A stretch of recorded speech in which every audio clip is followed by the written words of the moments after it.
Hey, what's up, guys?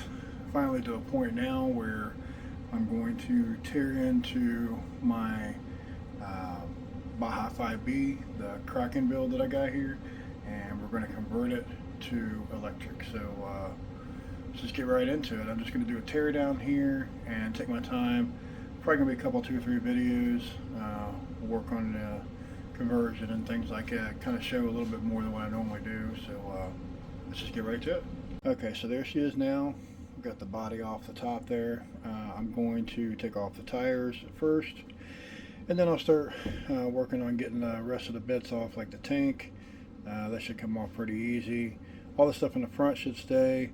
So basically, we're just taking the tank, the motor, exhaust, all that stuff off, and then I'm going to clean it all up, and then we'll start on the build there for the conversion. Alright, so we got the tires off here, and this is what it looks like bare bones, at least on this model here. Um, your 5B is going to look very similar to this. I might have some different parts on here than what you have, but basically it's all the same. So I'm going to clean this stuff up. I'm going to get rid of the gas and everything in here in case I ever decide to use this tank again. We'll keep it, and we're also going to keep the engine here, do a little bit of experimentation with it and stuff there. I got some head kits and things like that I want to kind of play around with, so it gives me a little extra engine to fool with. Uh, so we're gonna do all that as well. Plus, I ran into a problem here getting some of these tires off of here. I had Loctite on here, and I don't remember why. I guess these serrated nuts or whatever, they weren't really holding on very well. So some of the Loctite on there is really holding on. So we're going to clean all that stuff up as well. And we'll put a little bit of new stuff on there, but we're not going to put that much back on. I don't know what I was thinking when I did that before, but it is what it is. Now, for those of you that don't know, this has a Thor pipe, which is actually a fairly decent pipe for power. No, it's not, one of the big expensive ones that's going to give you an extra 2 horsepower or whatever. No, but it's a decently tuned pipe for, I think it was $60 or $70 or whatever. It's a good, upgrade for like your first upgrade. I never went any further with it because this was fine for me, honestly. I mean, as you can see, I ran the hell out of it. I put it away dirty. I do all kinds of stuff with these trucks here, guys. Um, I should probably be a little bit cleaner with them, but you don't have to meticulously clean these things like everybody thinks that you do. Um, I never did. I play with them a lot, so I just kind of leave them ready to go. If I get time to clean them, I certainly will. I don't know what the kit's going to come with, but um, we have a battery inside here. I think this one might be a nickel metal battery. But this servo is going to have to come off of here, and this is a cheaper servo, a GX servo. It's never done me wrong. It's been a good servo, but it is like a $20 servo from Amazon or AliExpress or wherever I got it from. So is this one here. This is a Roven one. This one's done fine for me, so it's staying on here. So I believe I'll be taking this off, and I don't think I need another servo. I don't see why I would, but we'll go over all that stuff later too. So that's what we're going to do now. We're just going to start taking off this stuff here. Then we're going to get it all cleaned up, kind of show you, piece by piece on what we're doing here. All right, so this is everything taken off as far as the engine goes. I still got to take off the exhaust. I got some bolts down here to get on this guy here. So we'll get that here in a minute. But I just wanted to show you guys how dirty this thing was. And no, by any means should you not do this with your RC. But by any means you should not do this with your RC. But as you see, you can get away with quite a bit on these guys. I mean, that's a lot of junk in there. Now, to be fair, I do blow this out quite a bit with the air compressor, so this is only after a run or two, but it does get in there. And, it can cause all kinds of problems, so don't do that, but, it's not the end of the world if you do. I know people will tell you you're going to blow your engines up, this and that, whatever.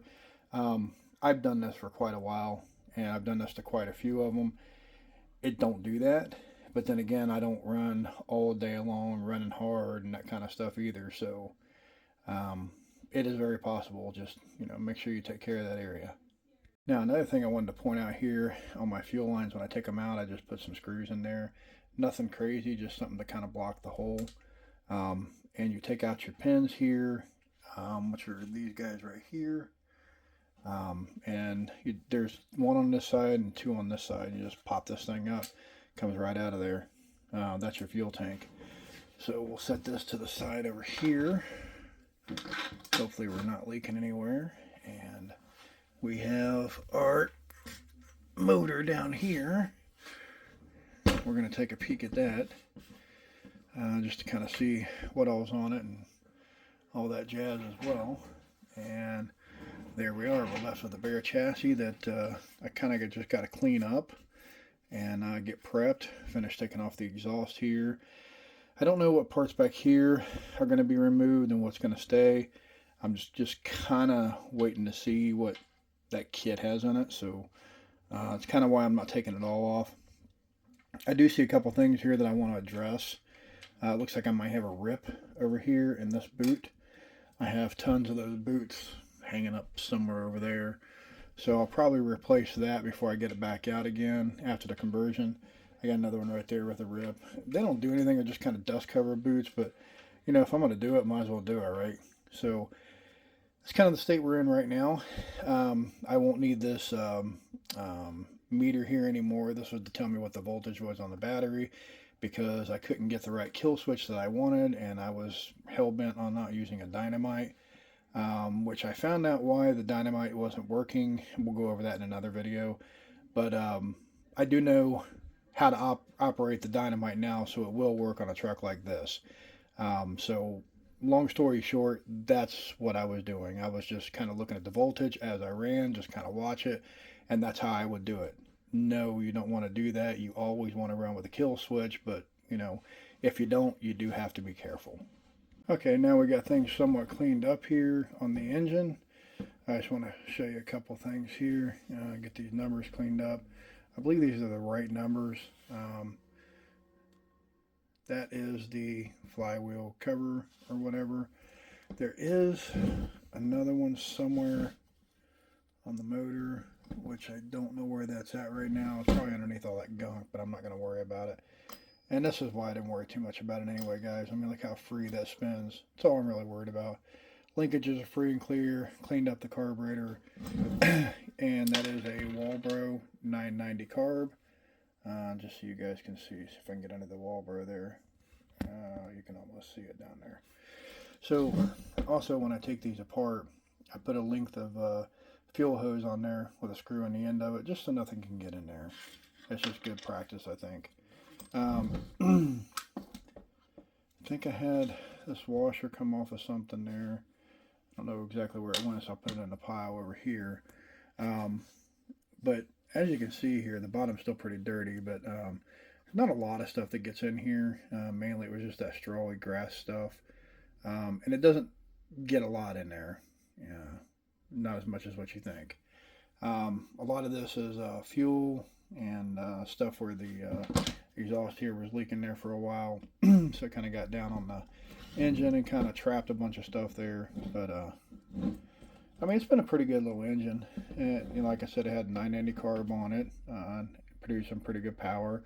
Probably in need of a rebuild or whatever else, maybe a new top head or something. But we're not going to go any further with it since we're going to do the electric conversion. We'll put it up for later, and in a later video maybe we'll clean it up and take it apart and go through some stuff on it. But that's not what we're about here on this video here. So I'm going to leave all the linkages on there. We're going to put all the parts in like a bag. I got parts here, parts over here. Again, I don't know what I'm taking off of here yet. And I've got the chassis somewhat clean over here. I mean, it's clean enough to start doing what I want to do, and I'll get the rest of the stuff off later. I'm not too worried about it. This is my basher. And we're going to get the rest of the exhaust off here. I'm going to leave this plate on for now. And then when I get back to this in the next video, we'll start trying to figure out what pieces go where, maybe what I need to leave on, what I need to take off, that kind of thing. But this video here, I just want to get everything off. This stuff here, we'll leave the servo on for next video. That way it's not too long here. We still got to take that stuff off, but we'll start going through some of that stuff then. That way we don't have, these real long videos on a build here. I know I don't generally like those, but I'm trying to show what I do and how I do it so you guys can see and follow along with me here, especially on these conversion kits here, because I know some of them don't really come with instructions and some of it's not really very clear. I'm going to go ahead and take the rest of the exhaust off myself off camera. It's just a couple bolts. So I'll go ahead and rip that thing off of there, and we'll set it all to the side.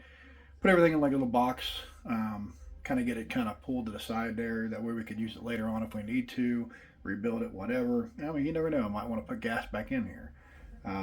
So we're going to save all our parts. But then, like I said, in the next video, we'll start working on, we'll get the kit out, see what it comes with, what it needs, what we don't need, try to figure all that stuff out, do some like general fitment and stuff, and just see how far we can get, and just keep plugging away at it a little bit at a time here so we all understand what we're doing here and just take it nice and slow. So thanks for watching. I really appreciate it, and this thing is going to be fun.